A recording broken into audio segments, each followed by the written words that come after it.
सेनापति मंगल देव 20 अक्टूबर 2024 को अपना राशि परिवर्तन करने जा रहे हैं। तो मंगल के राशि परिवर्तन का प्रभाव धनु राशि वालों पर किस प्रकार से पड़ने वाला है, मंगल देव आने वाले समय में आपके जीवन को किस प्रकार से प्रभावित करेंगे, कौन सी बड़ी घटनाएं आपके जीवन में घटित होंगी। विशेष तौर पर यह परिवर्तन इसलिए भी ज़्यादा महत्वपूर्ण हो जाता है क्योंकि मंगल देव नीच के होकर गोचर करेंगे और मंगल पर राहु की दृष्टि होगी, वहीं मंगल शनि पर दृष्टि डालेंगे। तो ऐसी स्थिति में शनि राहु और मंगल का दृष्टि युति होना कहीं न कहीं से विध्वंसक प्रभाव को भी शो करता है। तो आइए जानते हैं यदि आपकी राशि धनु है तो आपके लिए कैसा रहने वाला है। जैसा कि आप सभी जानते हैं कि हमारे ज्योतिष शास्त्र में मंगल को बहुत ही एनर्जेटिक प्लैनेट माना जाता है, बहुत ही एनर्जी है मंगल के पास। साथ ही मंगल को सेना, पुलिस, आर्मी, इलेक्ट्रॉनिक गैजेट्स, छोटे भाई बहन, जमीन जायदाद, वाद विवाद, लड़ाई झगड़े, कोर्ट कचहरी, इसके साथ कर्ज, शरीर में पाए जाने वाला ब्लड, आगजनी, युद्ध, भूकंप, इन सभी क्षेत्रों का कारकत्व प्राप्त है। विशेष तौर पर मंगल मेडिकल लाइन को रिप्रेजेंट करते हैं, वही इंजीनियरिंग के क्षेत्र को भी रिप्रेजेंट करते हैं।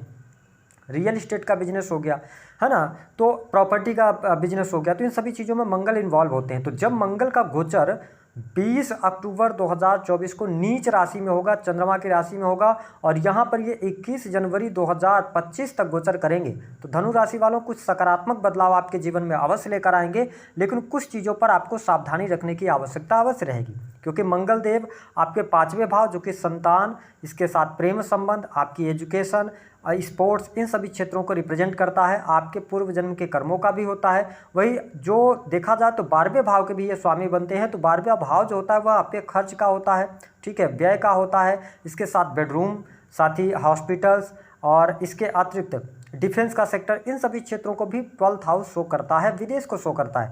तो जब मंगल अष्टम भाव से गोचर कर रहे हैं तो यह गोचर आप के लिए अच्छा रहने वाला है। विशेष तौर पर जो धनु लग्न अथवा धनु राशि के जातक ऐसे किसी कार्य में इन्वॉल्व हैं जो कि मैन्युफैक्चरिंग यूनिट का है, या आप किसी भी प्रकार के प्रोजेक्ट तैयार करते हैं, डाटा एनालिसिस का कार्य है, विज्ञान से जुड़े हुए हैं, रिसर्च का कार्य है, तो इन कार्यों में आपको अवश्य सफलता मिलेगी। क्योंकि आप देख पाएंगे कि 20 अक्टूबर से लेकर 21 जनवरी 2025 तक आपकी बहुत ज़्यादा एनर्जी तंत्र मंत्र, एस्ट्रोलॉजी, ज्योतिष, रिसर्च में जाने वाली है। तो ये स्थिति आपके लिए बढ़िया है। अष्टम भाव से मंगल गोचर कर रहे हैं और ये पापक ग्रह माने जाते हैं, लेकिन यहाँ पर मंगल बैठे हुए हैं। अष्टम भाव चोट चपेट और दुर्घटना का होता है। तो धनु राशि वालों, मंगल की इस गोचर अवधि के दौरान आपको अपने स्वास्थ्य का विशेष तौर पर ध्यान रखने की आवश्यकता रहेगी, क्योंकि स्वास्थ्य संबंधित ये तकलीफ आपको दे सकते हैं। विशेष तौर पर 12वें भाव के स्वामी हैं तो स्वास्थ्य पर आपका पैसा खर्च हो सकता है, ठीक है। साथ ही आपको बीपी की समस्या परेशान करेगी, या ब्लड से रिलेटेड पहले से कोई इशू रहा है तो उसका ध्यान रखें। और आपकी कुंडली में अगर मंगल किसी भी प्रकार से 8वें भाव में बैठे हैं, ठीक है, या 6ठे भाव से संबंध है, या आपके 12th हाउस से रिलेट कर रहे हैं आपकी कुंडली में, या नीच के बैठे हैं, तो यह समय आपको ज़्यादा सावधान रहने का है। अगर आप शनि, राहु या मंगल की दशा में चल रहे हैं तो इस समय अवधि के दौरान आपका एक्सीडेंट या चोट चपेट दुर्घटना होना, ऐसी चीज़ें निकलकर सामने आ सकती हैं। तो आप अवेयर रहें, अपना ख्याल रखें, वाहन धीमी गति में चलाएं, रोड क्रॉस कर रहे हैं तो बहुत सोच समझ कर रोड क्रॉस करें, ठीक है, तो जल्दबाजी ना करें। तो बाकी चीज़ें आपके लिए बेहतर हैं। हालांकि लाभ के दृष्टिकोण से देखा जाए तो मंगल की चौथी दृष्टि जो है ना, वह आपके लाभ स्थान पर पड़ रही है, यानी शुक्र की राशि पर पड़ रही है, तुला राशि पर।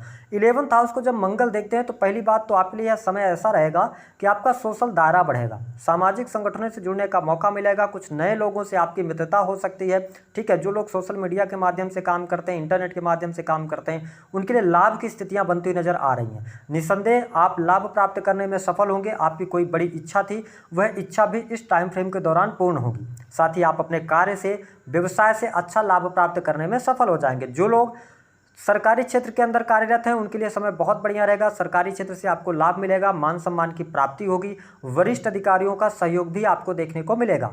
साथ ही आप देख पाएंगे कि समय अवधि के दौरान रुका हुआ, फंसा हुआ पैसा भी आपको प्राप्त होगा, आकस्मिक धन लाभ के भी योग बनेंगे। मंगल अष्टम भाव से गोचर कर रहे हैं, इनकी 7वीं दृष्टि जो है वह आपके द्वितीय भाव पर पड़ रही है। देखिए, द्वितीय भाव में मकर राशि आती है, जहां पर ये उच्च के हो जाते हैं, तो यहां पर आपकी वाणी बहुत ज़्यादा प्रभावशाली रहेगी और आप स्पष्ट बोलेंगे, जिसकी वजह से थोड़ा सा रिलेशन आपके खराब हो सकते हैं।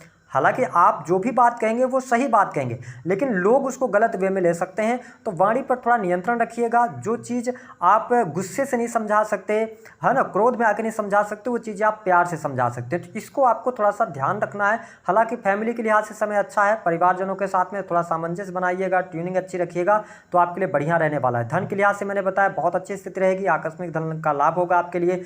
और इसके साथ में जो लोग कंसल्टेंसी वगैरह का काम करते हैं या हॉस्पिटल से जुड़े हैं, इंपोर्ट एक्सपोर्ट का काम करते हैं, विदेशी भूमि से जुड़कर काम कर रहे हैं, उनके लिए धन लाभ की स्थितियां बेहतर बनती नजर आ रही हैं। आपके लिए लाभकारी स्थिति रहेगी। वही मंगल की इस गोचर अवधि के दौरान थोड़ा सा आपके लिए संतान पक्ष की स्थिति खराब हो सकती है, क्योंकि ये पंचमेश बनते हैं, अष्टम भाव में है, तो कहीं ना कहीं से संतान को कष्ट हो सकता है, संतान के स्वास्थ्य पर पैसा खर्च हो सकता है, संतान की पढ़ाई लिखाई को लेकर आप चिंतित रह सकते हैं। तो यह समय संतान के लिहाज से बहुत अच्छा नहीं रहने वाला है। दूसरी स्थिति की जो लोग प्रेम संबंधों में हैं, तो प्रेम संबंध के मामलों के लिहाज से भी यह समय उतार चढ़ाव वाला रहेगा। आपके वाणी की वजह से प्रेम संबंध में खटास आ सकती है। इसके अतिरिक्त तो कुछ लोगों के गुप्त संबंध भी बनते नजर आ रहे हैं, क्योंकि मंगल अष्टम भाव से गोचर कर रहे हैं, तो यहाँ पर परिस्थितियां ऐसी बनेंगी। अगर आप लॉन्ग टर्म से रिलेशनशिप के अंदर हैं, अगर आप प्रेम विवाह के बारे में सोच रहे हैं अथवा उससे जुड़ा हुआ कोई निर्णय लेना चाहते हैं, तो यह समय प्रेम विवाह से जुड़ा निर्णय लेने के लिए बहुत अच्छा नहीं रहने वाला है। इसका आपको ख्याल रखकर चलने की आवश्यकता है। हालांकि आप बिजनेस व्यापार में अच्छी सफलता प्राप्त करेंगे, कार्य क्षेत्र में आपको तरक्की मिलेगी। अगर आप इलेक्ट्रॉनिक गैजेट्स का कोई कार्य करते हैं, इंडिविजुअल कोई आप अपना बिजनेस कर रहे हैं, इसके अतिरिक्त किसी भी प्रकार के आप बिजनेस में हैं, तो नो डाउट आपके कार्य क्षेत्र में तरक्की और प्रसिद्धि आपको अवश्य मिलने जा रही है। स्थितियां बेहतर रहेंगी। लेकिन मंगल की इस गोचर अवधि के दौरान जो खर्चे हैं ना, वो बहुत ज़्यादा आपके बढ़ जाएंगे। खर्च की अधिकता आपको परेशान करेगी, इसलिए अपनी जो फाइनेंशियल कंडीशन है उसको आप एनालाइज करें, उसके बाद आप खर्च करेंगे तो बेहतर रहेगा। इसके अतिरिक्त अगर देखा जाए तो लॉन्ग टर्म की इन्वेस्टमेंट की तरफ अगर आप बढ़ना चाह रहे हैं, जमीन कोई खरीदना चाह रहे हैं, जमीन में पैसा लगाना चाह रहे हैं, तो थोड़ा सतर्कता पूर्वक आपको लगाना है। सारी चीज़ों की जांच पड़ताल कर लेना, ताकि आगे चल के ये चीज़ें किसी भी प्रकार के लीगल चीज़ों पर न फंस जाए। तो धनु राशि वालों, ये चीज़ का आपको ध्यान रखना पड़ेगा। हालांकि प्राइवेट सेक्टर के अंदर नौकरी कर रहे हैं तो आपके लिए अच्छा रहेगा। यदि आपके जीवन में कर्ज की अधिकता है तो कर्ज से भी धीरे धीरे करके बाहर निकलने का अवसर आपको अवश्य मिलेगा। अन्यथा मतलब क्या है कि आप अगर अनर्गल खर्चे आपके निकल के आते हैं तो फिर आपको प्रॉब्लम यहाँ पर होती हुई नजर आ रही है। इसके अतिरिक्त स्टूडेंट विद्यार्थियों के लिए यह समय जो रहेगा वह सामान्य कह सकते हैं, हम बहुत अच्छा नहीं कह सकते, लेकिन स्पेशली जो लोग रिसर्च के फील्ड की पढ़ाई कर रहे हैं अथवा जुड़े हुए हैं उनके लिए समय अनुकूल यहाँ पर रहने वाला है। जिन लोगों के शादी विवाह से संबंधित बात अगर नहीं बन पा रही, देखिए धनु राशि वालों, यहाँ पर आपके लिए अभी परिस्थितियां नहीं बन रही हैं, आपका विवाह अभी डिले होगा। विवाह के लिए आपके लिए जो टाइम शुरू होगा ना, वो अप्रैल 2025 के बाद शुरू होगा। तो थोड़ा सा आप वेट कर लें, पेशेंस रखें, चीज़ें आपके लिए बेहतर होती नजर आएंगी। जो लोग शेयर मार्केट वगैरह आदि में पैसा लगाते हैं, इस टाइम फ्रेम के दौरान आप पैसे लगाने से बचें। साथ ही ससुराल पक्ष के साथ रिलेशन को थोड़ा बेहतर करने का प्रयास कीजिएगा तो बेहतर रहेगा। हालांकि दाम्पत्य जीवन के लिहाज से समय अच्छा है, वैवाहिक जीवन आपका अच्छा रहेगा, जीवन साथी का सहयोग और समर्थन आपको प्राप्त होगा, जीवन साथी को लाभ मिलता हुआ नजर आ रहा है। तो ये स्थिति दाम्पत्य जीवन के लिहाज से मैं अच्छा देख रहा हूँ। उपाय क्या करना है, जो मैंने कहा था विध्वंसक स्थिति बन सकती है। विध्वंसक स्थिति में सबसे इंपॉर्टेंट बात है कि देखिए शनि पर मंगल की 8वीं दृष्टि है, तो इंपॉर्टेंट बात यह है कि आप अगर यात्रा कर रहे हैं तो यात्रा करते समय सावधानी रखिए। आपके साहस और पराक्रम में वृद्धि तो हो रही है, लेकिन छोटे भाई बहनों के साथ में आपके रिलेशन खराब हो सकते हैं, उनकी हेल्थ को लेकर कोई समस्या आ सकती है।